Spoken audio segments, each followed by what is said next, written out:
Good morning! This is Lang Lang and welcome to our YouTube channel, Zuka Pinay Lover. And guys, please don't forget to subscribe, like, and share. So guys, chikahan na naman tayo about my LDR boyfriend. So, sa iba kung ayaw nyo, okay lang.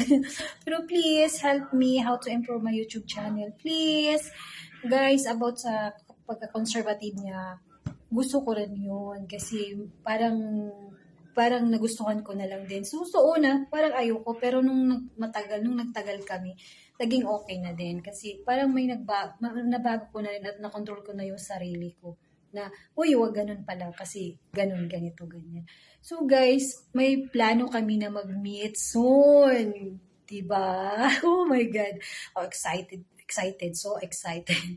Pag-meet kami soon. Tapos, plan namin is, yun lang, yung plan namin. Pero, ayaw namin ang plan. Gusto namin yung gagawin talaga namin. Diba? Gusto ko na siya na makita at personal. Siya din, gusto na din niya ako makita at personal. Gusto ko na ma-meet yung parents niya. At gusto na din niya ma-meet yung parents ko.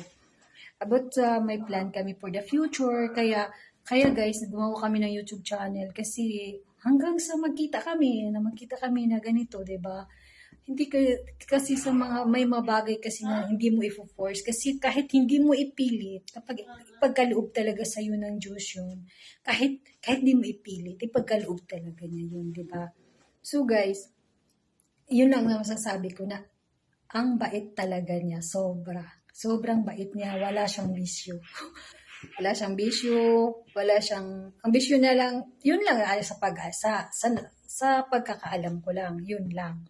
Pero, hindi ko pa alam kung sa darating na panahon, darating na araw na kung magkikita kami. Char! I'm so excited of that, my love.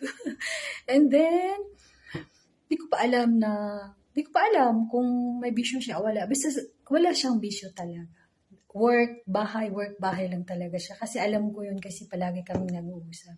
So guys, may plano kami mag-meet kami soon. So guys, please subscribe, like, and share Zuka Pinay Lover. May mga kwentuhan pa kami na dapat na niyong abangan. Kasi plan talaga namin na mag-meet kami. See you next time guys. God bless.